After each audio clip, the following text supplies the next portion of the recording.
Assalamualaikum. Assalamualaikum semua. Hari ni saya nak masak pajri nanas. Okey, jom kita tengok macam mana nak buat pajri nanas. Versi saya. Mula-mula kita masukkan minyak dulu.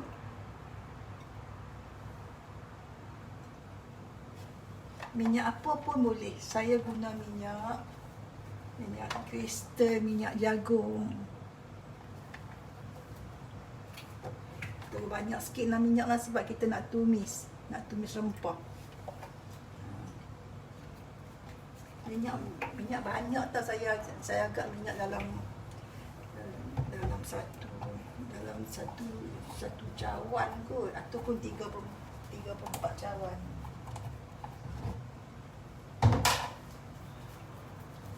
Minyak banyak ni barulah tumisan kita, rempah kita jadi merah yang cantik. Baru dia pecah minyak cantik. Kita tunggu minyak panas lah.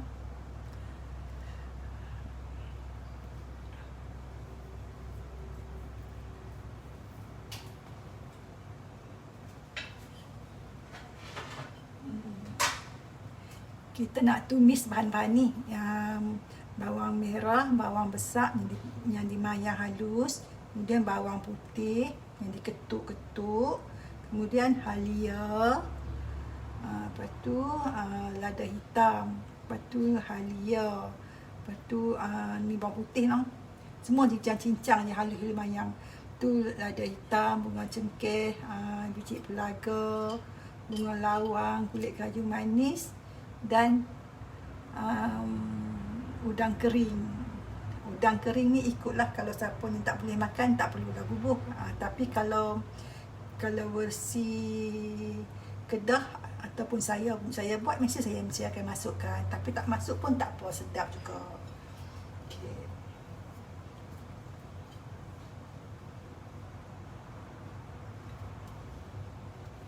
Jadi rempah-rempah sekawan tu kena ada tau. Biji pelaga, bunga cengkeh, bunga lawang, kulit kayu manis. Lepas tu yang bawang besar setengah biji, bawang merah 5 biji, dimayang-mayang semua cincang-cincang ke. Kemudian halia tu pun dimayang-mayang ataupun hiring nipis-nipis tu. Lepas tu bawang putih diketuk. Kemudian apa lagi? Habis dah kan? Tu yang ni semua kita nak tumis lah. Dia lebih kurang pajri ni dia sebenarnya sama je macam kita buat gulai tau, buat kari. Sama je. Tengok macam. Okey, kita masukkan benda-benda dia lah. Kita masukkan bawang merah, bawang besar di dalam mayang. Kemudian kita masukkan bawang putih, kita masukkan halia kan. Kita masukkan yang 4 sekawan tu. Bunga lawang, biji pelaga, kulit kayu manis, bunga cengkeh. Kita masukkan. Dia lada hitam sekali. Kita masukkan sekali siap.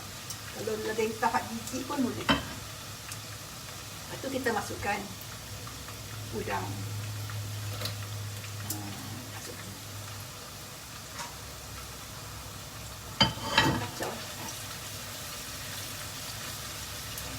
Masuk tu terus wangi. Macam tu. Bawang putih, bawang merah, bawang besar tu kena banyak lah, sebab kalau kita masak apa-apa pun, terutama kalau menumis, kalau kita guna bawang yang banyak, memang akan menyedapkan lagi masakan kita. Sebab bawang tu dia akan, bukan saja dia menyedapkan, bawang tu lah yang akan memekatkan masakan kita.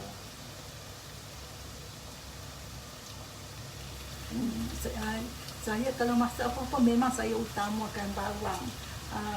Bawang rumah saya ni sebulan saya ingat guna dalam 2 kilo ataupun 3 kilo bawang sebulan. Sebab saya masak apa-apa pun bawang merah saya mesti guna banyak. Sebab bawang merah tu dia kira mustahak lah, penting lah untuk semua masakan Melayu. Mesti semua bawang merah tu confirm. Bawang merah kalau guna banyak memang sedap. Kita nak tunggu bagi dia garing. Garing nanti baru kita masukkan rempah.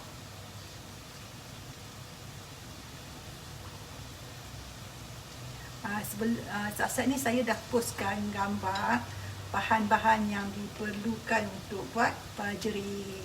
Jadi bahan-bahan tu semua dah ada dalam gambar tu. Cuba tengoklah dalam gambar tu apa bahan dia.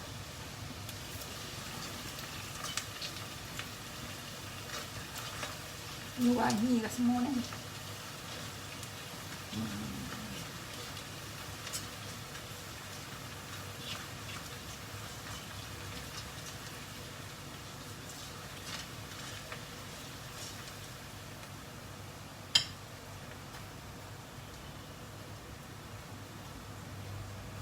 Tu kita masukkan rempah lah. Bawang nak tunggu garing pun tak apa, tak mau tunggu garing pun tak apa. Ni rempah ni saya campur tau.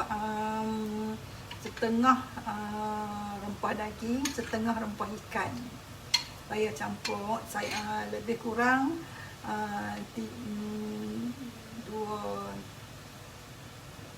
dua setengah sudu rempah ikan, 2,5 sudu rempah daging. Kemudian kita bancuh, kita bubuh ayak sikit, tu kita bancuh kental macam ni. Lepas tu kita tumis masukkan dalam ni. Dia lebih kurang sama je macam kita nak buat gulai. Kita nak buat gulai ikan kan. Tapi cuma lainnya tu ialah gulai ikan kita tak tumis 4 sekawan tau. Kalau gulai daging baru kita tumis 4 sekawan. Tapi bila kita nak buat fajri, kita guna rempah ikan dengan rempah daging, campur sama banyak. Lepas tu kita guna 4 sekawan.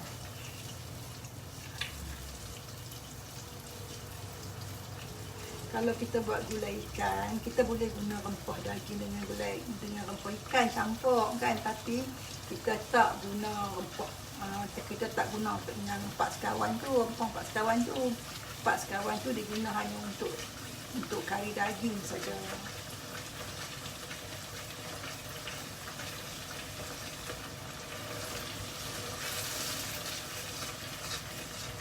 Bergurih ni sebab ada udang.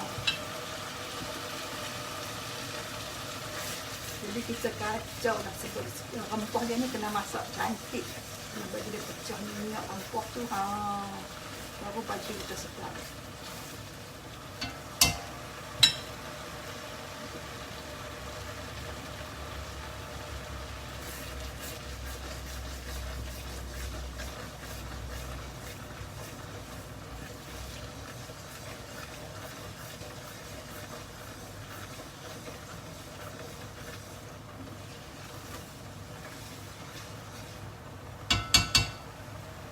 Udang kering pun dia ada juga fashion. Setengah udang kering tu bila kita tumis dia tak bergurih pun kan. Tapi hanya saya baru beli ni, bila tumis macam ni kan dia akan jadi bergurih. Bergurih pun tak apa sebab rempah tu tetap boleh rasa. Cuma kita kena rajin kacau bila kita tumis rempah tau, sebab kita tak mau rempah tu hanyut.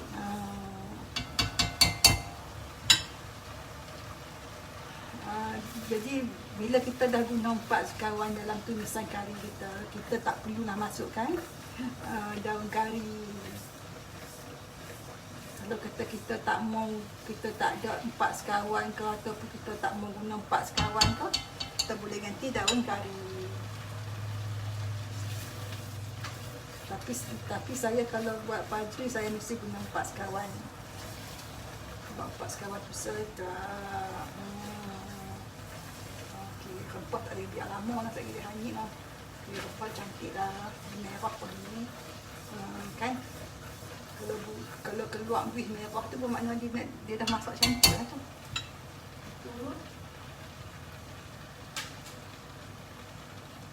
Tu kita masukkan ayak Masuk ayak sikit sudah lah sebab kuah kuah sikit cukup sebab lagi kita nak masukkan santan lagi. Kemudian kita masukkan nenah pun, nenah tu akan keluarkan air dia lagi. Kalau lah ni kalau kita makan fajri dekat restoran kan mahal no, sekeping tu.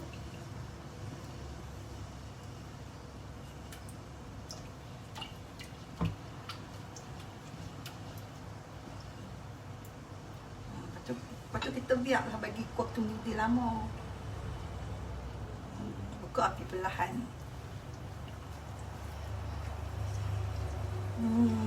Norehan cantiknya periuk. Semua orang kata periuk ni cantik no. Tak puas lagi, nanti saya nak pergi beli lagi periuk. Saya dah buang periuk-periuk lama dah. Periuk-periuk lama semua saya dah buang dah. Sebab saya nak beli periuk hak baru pula.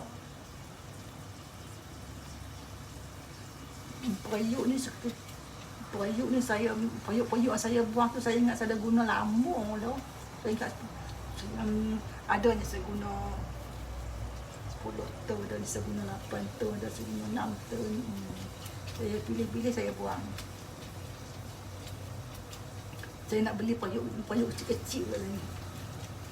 Sebab kalau periuk besar, dia kira nak masak banyak. Dia kena guna periuk kecil. Kalau guna periuk kecil, dia masak sikit lah. Sebab periuk tu kecil. Saya ni pula tak boleh masak sikit sebab macam mana pun saya kata nak masak sikit ya. Sekali dia jadi banyak.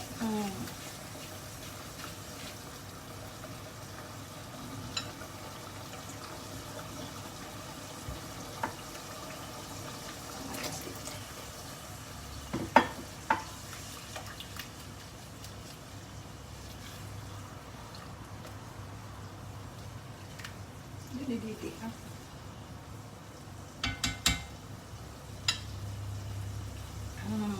Sekali bubur santan cantik ah. Hai puan, mana beli periuk mahal tak? Saya beli periuk ni dekat Shopee. Dekat Shopee dia ada jual. Saya ingat dekat Shopee tak ingat harga berapa, sama ada harga 200 lebih pun. Brand dia Chef Logi. Chef Logi brand dia. Dekat Shopee ada, dekat Lazada pun ada.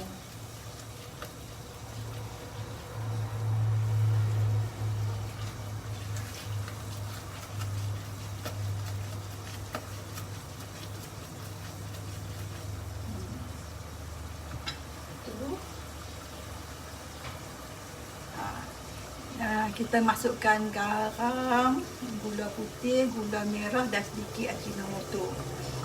Dalam masakan saya tak masukkan bahan-bahan ni last tau. Saya suka masukkan awal sebab yang pentingnya bila kita masukkan garam gula dengan sebut perasa ni, kita masukkan awal supaya dia boleh sebati dalam kuah tu. Tu jadi sedap tu. Kalau masuk last dekat masak, macam mana tu nak sebati kan, sebab sat sangat. Jadi kita masukkan awal-awal, biar dia hancur, biar dia sebati, biar dia mesra dalam kuah tu. Baru kita masukkan bahan utama kita. Kan?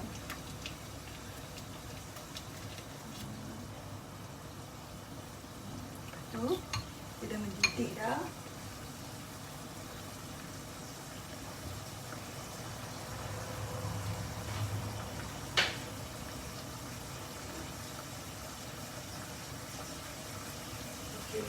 Okey, kita masukkan nenas ya. Nenas. Tak perlu buat kuah banyak sebab lagi kita nak masukkan santan lagi. Kemudian nenas ni pun dia akan keluarkan air dia lagi. Kan? Jadi nenas tu ikut pondok tengah dia tak payah buang. Ikut saiz. Kalau buah tu besar sangat kita bahagilah 2. Kalau suka comel-comel, potong 4. Kalau kata buah dia kecil tu tak payah potong lah.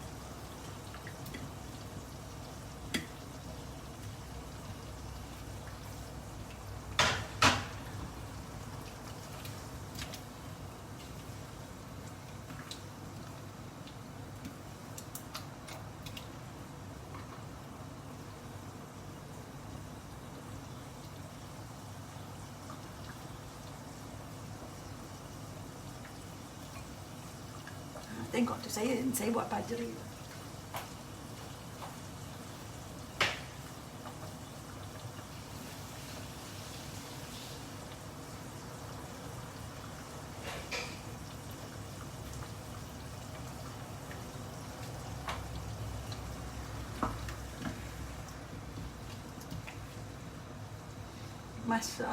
Masak apa-apa pun, kalau masak masakan Melayu, yang pentingnya tu bawang merah tolong bubuh banyak. Bawang merah bubuh banyak memang akan menyedapkan masakan. Jadi ni kita kena masak sampailah nenah tu lembut. Nenah ni nak lembut dia ambil masa sikit sebab puluh hak tengah ada tau. Jangan duk buang puluh tengah tu pula. Puluk tengah tu tak boleh buang. Nenah ni saya potong tebal-tebal sebab saya nak masak lama, bagi dia mesra, bagi dia sebati. Sayang nenah, kuah-kuah, rempah apa semua, manis-manis apa semua tu, saya nak dia sebati. Jadi kalau kata saya belah iris buah nenah nipis-nipis, jadi dia sat lah masak. Bila sat masak tu, dia tak ada lah sebati, ngam dengan benda-benda kuah dia tu kan. Sebab tu saya potong tebal-tebal. Kalau kita masak di rumah pun kita kena potong tebal-tebal lah juga, tebal-tebal macam tu. Kan? Tu. Tebal macam ni.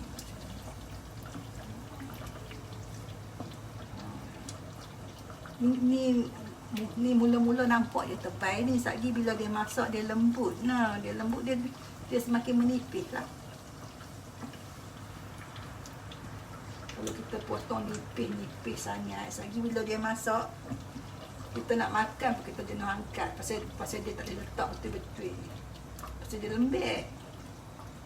Ni sekejap bila dia masak pun dia tetap dalam keadaan bentuknya cantik. Sebab tu saya potong tebal.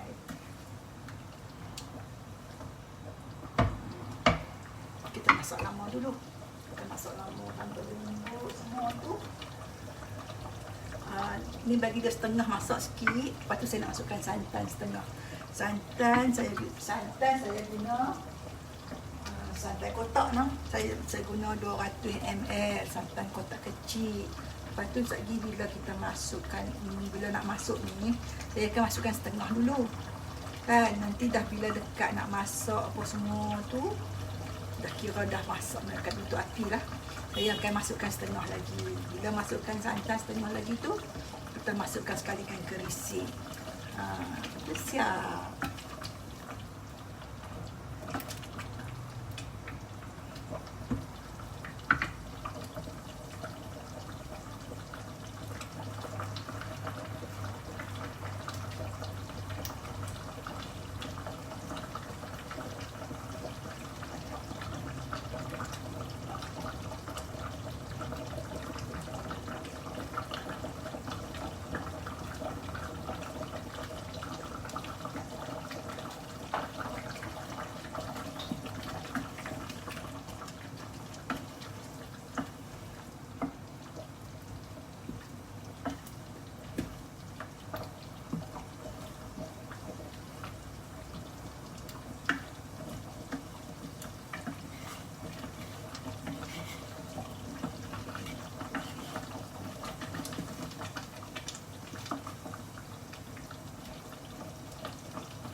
Kalau buat pajri ni, pasangan dia yang paling cantik sekali adalah kita makan nasi dengan ikan masin.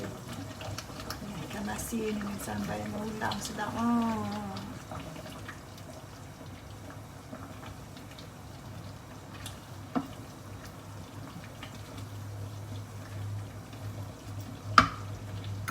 Ni saya masukkan santan, masuk santan setengah je.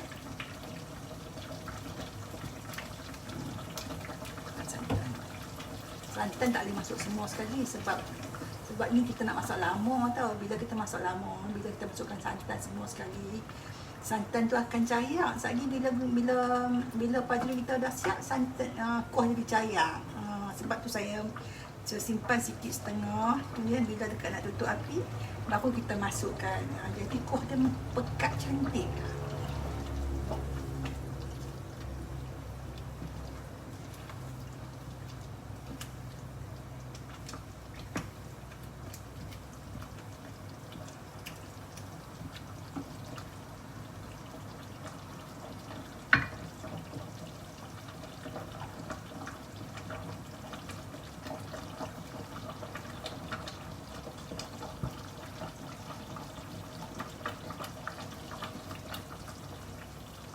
Senang je nak buat pastry. Nanti boleh buat pastry sendiri. Tak payah beli dah, beli nanas je. Beli nanas biji boleh makan puas. Puas hati makan. Masak sendiri kita boleh rasa sedap sebab kita boleh buat apa ni kita suka, kita boleh buat apa ni kita suka.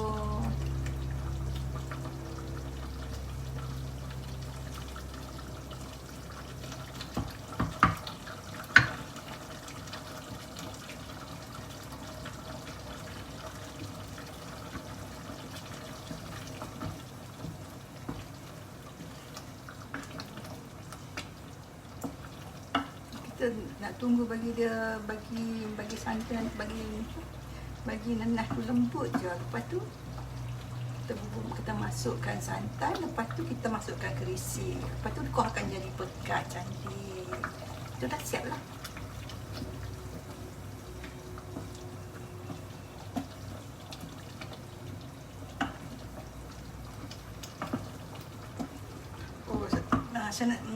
Saya nak abang petua kan.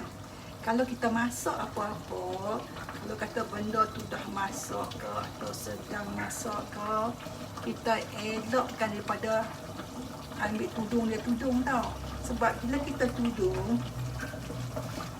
tudung, kita sebenarnya kita membuatkan macam makanan tu akan cepat rosak atau cepat basi. Sebab apa? Sebab bila kita tudung, wap dia akan jatuh masuk balik dalam ni.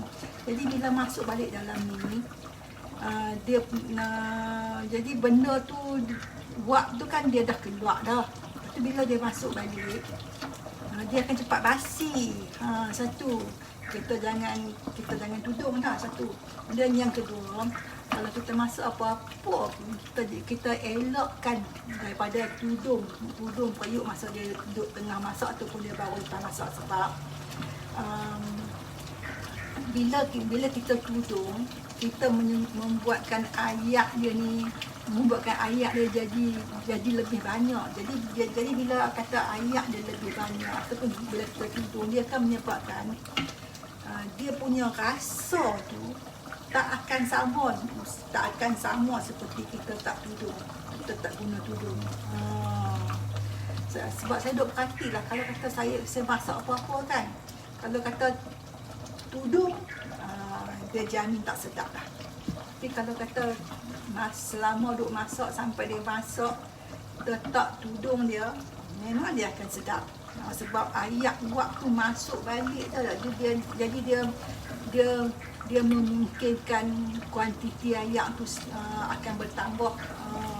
Dan ayak wap tu pun, saya ingat ayak wap tu pun dia akan membuatkan makanan kita cepat basi.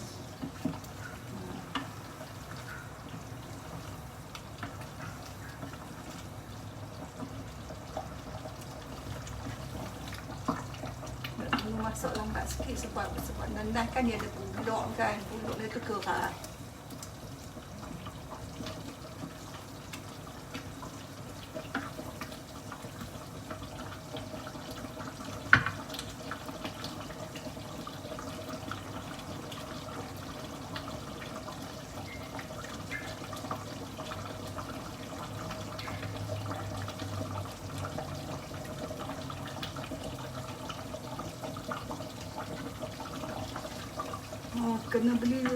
Kena beli periuk tinggi sikit. Sebab kalau periuk tinggi, dia taklah merecik penuh dapur-dapur ni dah. Macam kita guna belanga kan, kuali kan. Kalau kita masak apa kan dia merecik, rendah dapat sebab kuali tu rendah. Jadi ikut keadaan lah, sebab setengah-setengah masakan kan dia perlu guna kuali, dia perlu guna periuk. Tapi saya ingat kalau semua masakan kita dah biasa masak dalam kuali, saya ingat tak apa pun. Sebab masak dalam kuali dia rasa lain tau. Masak dalam periuk dia rasa lain. Bagi saya lah, masak dalam kuali dia lebih sedap daripada masak dalam periuk. Jadi satu, kalau guna periuk besi kan, kalau apa-apa pun masak dalam periuk besi tu dia umpama kawah adalah. Kawahnya orang nak buat gulai-gulai dulu tu orang guna kuali besi. Masak dalam kuali besi, masak gulai ke masak apa semua guna kuali besi, memang masakan akan jadi sedap. Jadi sedap sangat-sangat.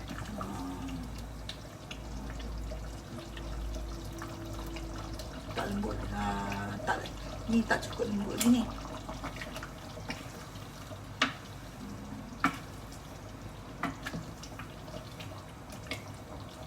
Kita tunggu sikit lagi.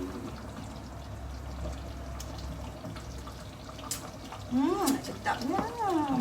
Sedap, manis. Nenah pula sedap. Cuma tak cukup masin.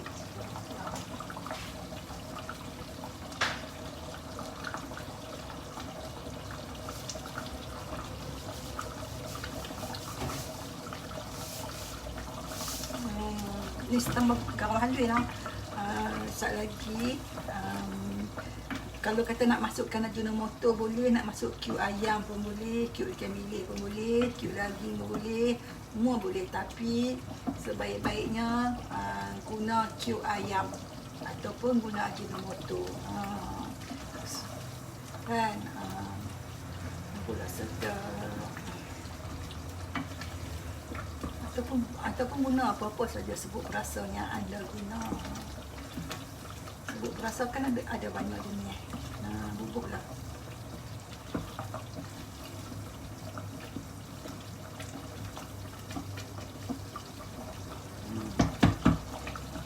Tak perlu tunggu, tak perlu biarkan meneh tu masak sangat-sangat tau. Sebab saya bila kita tutup api, kuah dia masih panas, periuk pun masih panas, satu pun dia dah cukup untuk melajukan nenah tadi. Okey, dan ni kita dah dekat tutup api, so kita masukkan santan, kita habiskan santan. Okey, kita kacau tengok kuah cantik kan. Dekat elok lah tu. Dekat elok lah tu, lagi tunggu bagi dia didih sikit lagi. Dan ni kita tak nampak lah merah gulai tu, tapi lagi bila dia sejuk lagi, baru minyak ni atas, baru kita nampak bajri warna merah menyala cantik. Bagi dia didih sikit lagi. Lepas tu nyala sekali, kita masukkan apa? Masukkan apa last sekali. Last sekali kita nak masukkan apa? Cuba teka. Sebelum tutup api, kita akan masukkan satu bahan. Apa dia? Yang last sekali. Siapa tahu? Yang last sekali tu kita akan masukkan apa?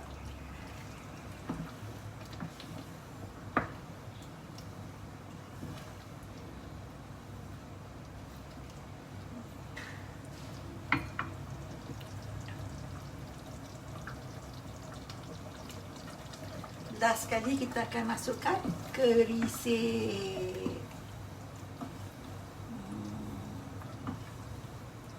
Ayam asam Jawa pun tak payah masukkan sebab nenah dah cukup masam dah.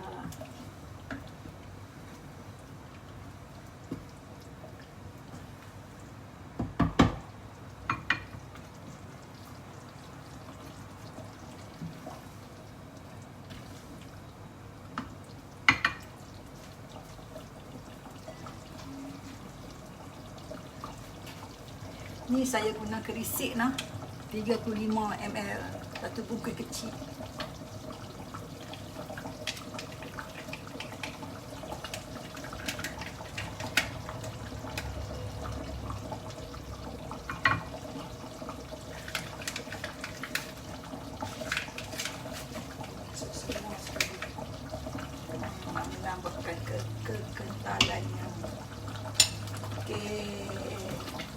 Dah siap dah Fajri.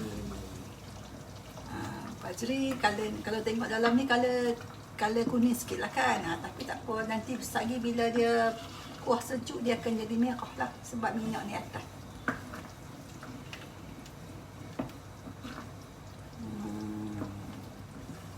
Kalau siapa yang suka rasa pedas tu, masa bancuh rempah tu, dia boleh masukkan serbuk cili. Tapi kalau tak suka pedas, tak payah buat serbuk cili sebab dalam rempah kari pun dia dah dimasukkan cili. Dia dah dimasukkan serbuk cili dalam rempah kari tu. Sebab tu rempah kari tu bila kita buat kari, kita tak masukkan serbuk cili pun kita dah rasa kari tu pedas kan. Okey. Bila kita dah masukkan kerisik tu, bermakna kita dah nak tutup api lah. Pastikan kerisik tu hancur je. Okey. Okey. Tutup api. Tak payah tunggu deras tu lembut betul tau, sebab masa kita tutup api dah, tapi dia masih panas lagi. Periuk pun panas, asam pun panas, kuah dia pun panas. Itu pun dah cukup dah untuk melayukan sedikit lagi nanas. Okey. Dah siap dah cara untuk membuat fajri nanas. Jadi siapa-siapa yang suka fajri nanas, dia boleh lah buat. Dah tahu dah nak buat macam mana kan. Dia boleh lah buat. InsyaAllah sedap. Jangan susah hati, memang sedap. Ikut je resepi ni. Yang penting bawang merah kena banyak. Okey. Terima kasih. Assalamualaikum.